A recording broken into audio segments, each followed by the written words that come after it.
अहंता ममता से ऊपर उठना ये भी वैराग्य है, लेकिन शरीर से ऊपर उठना ये प्रथम कोटि का वैराग्य है। तो ये प्रथम कोटि का वैराग्य लाने के लिए क्या करना चाहिए? वैराग्य तो शरीर से ऊपर उठना मतलब शरीर से तादात्म्य न होना, यानी शरीर का मिथ्यात्व लगना, तभी आप शरीर से ऊपर उठ सकते हैं ना।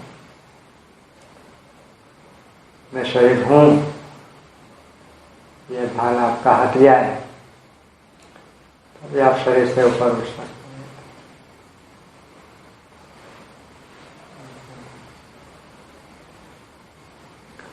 अहंता ममता भी हट गई तो शरीर से भी तो अहंता ममता हटनी चाहिए। सबसे पहले शरीर से हट गई तो शरीर के संबंधी हो गए तो अपने आप हट जाएगी, ठीक है ना। वैराग्य भी आवेशपूर्णक होना अलग बात है। किसी का परिवार में निधन हो गया और वैराग्य हो गया, कोई अपनी इच्छा के अनुसार नहीं हुआ और वैराग्य होना, और विचार पूर्वक होना अलग बात है, समझे ना। रामचंद्र जी का वैराग्य विचार पूर्वक था। कोई घटना नहीं घटी थी कि उनको किसी ने धोखा दे दिया या उनकी पत्नी मर गई। सहज में विचार संयुक्त वैराग्य। वैसे इसमें पहला स्टेप विवेक होता है। विवेक माना क्या करना चाहिए, क्या नहीं करना चाहिए, क्या पाने योग्य है, क्या छोड़ने योग्य है, ठीक है ना।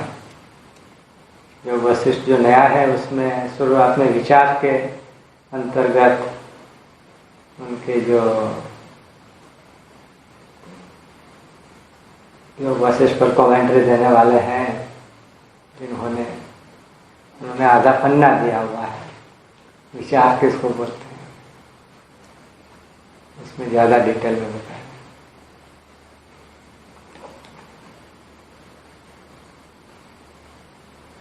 इसे लौकिक जगत में भी बिजनेस शुरू करूं या नौकरी ज्वाइन करूं, इंडिया में रहूं या अमेरिका जाऊं, यहाँ कोई दो वस्तु है तो लोग उसका विचार करते हैं ना, किसमें कितना समय लगेगा, कितना पैसा मिलेगा, फिर बिजनेस में रिस्क ज़्यादा है, कौन सा बिजनेस सलामत है।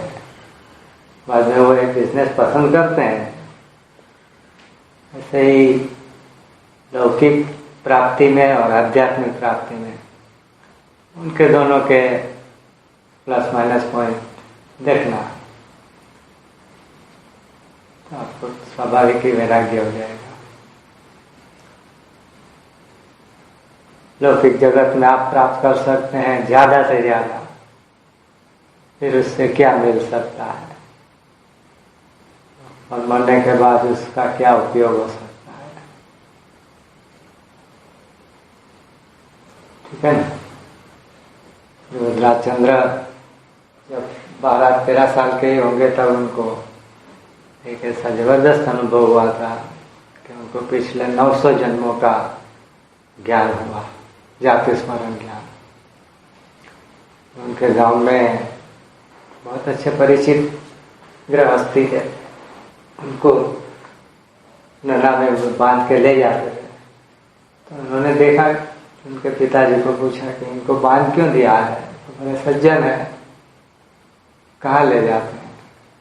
उसके पिताजी ने सोचा ये लड़का क्या समझेगा ये सब बात, उन्होंने बात टाल दी, कुछ नहीं है तो ऐसे ही ले जाते हैं।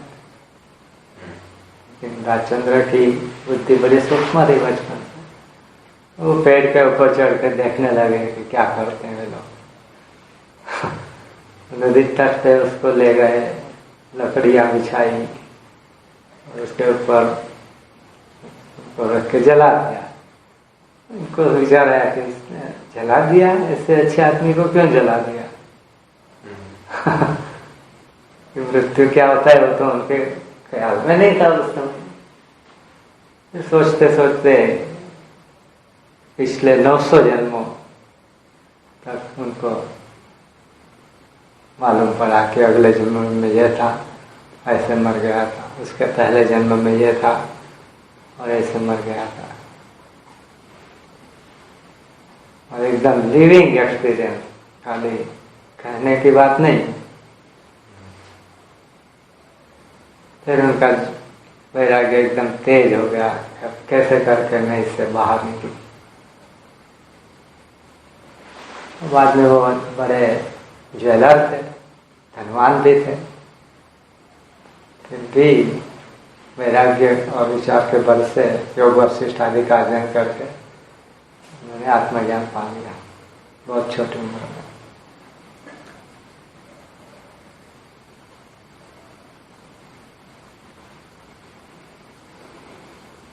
हम लोग तो कभी सुनते हैं कि 84 लाख जन्म होता है ये वो, हम प्रैक्टिकल अनुभव थोड़े ही करते हैं।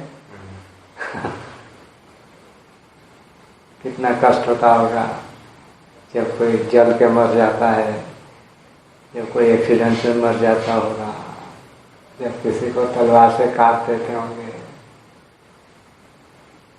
तो उन्होंने वो सब फील किया, अनुभव किया। बुद्ध और महावीर भी अपने शिष्यों को ऐसे रिवर्स ध्यान में ले जाके इनका अनुभव देते थे, तो उनमें वैराग्य ज़्यादा टिकता था।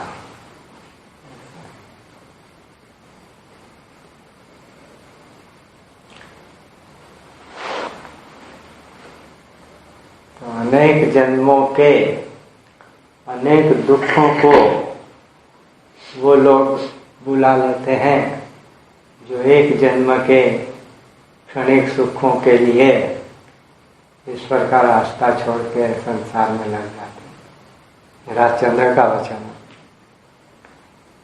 एक जन्म के टुकड़े टुकड़े क्षणिक सुखों के लोभ में वे लोग अनेक जन्मों के अनेक दुखों को स्वीकार कर लेते हैं। दूसरी बाजू एक जन्म के क्षणिक सुखों को त्याग कर कुछ तितिक्षा और दुखों को स्वीकार करके अनंत जन्मों के अनंत दुखों से पार हो जाते हैं और अनंत सुख को प्राप्त होते हैं वे लोग जो अध्यात्म के रास्ते चलते हैं।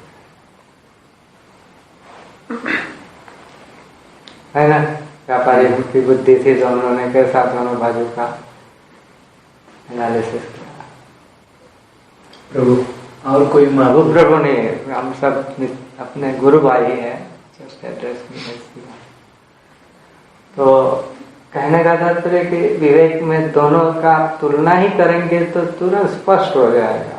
एक बाजू आप कितनी भी मेहनत करेंगे आपको क्षणिक सुख मिलेंगे, फिर सुखों के बाद दुख भी मिलेंगे।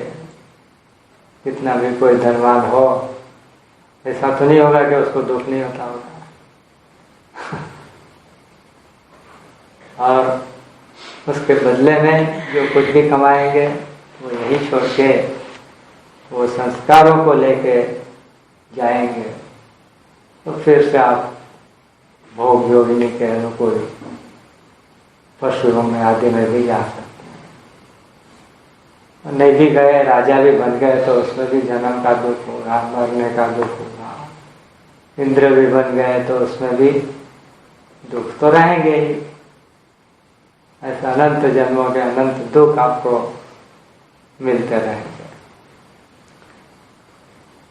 और विवेक करके इस साइड में गए तो कुछ आपको लगेगा कि मैंने संसार के सुखों को त्याग दिया, हालांकि सुख है नहीं, सुखाभास है जो आपने त्यागा है।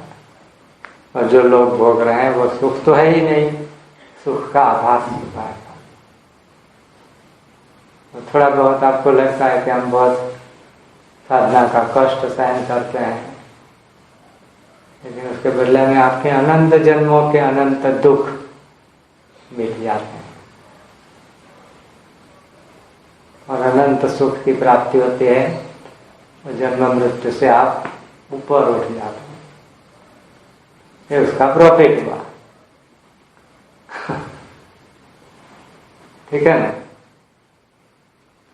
फिर उसमें वैराग्य की तो कोई वो है ही नहीं।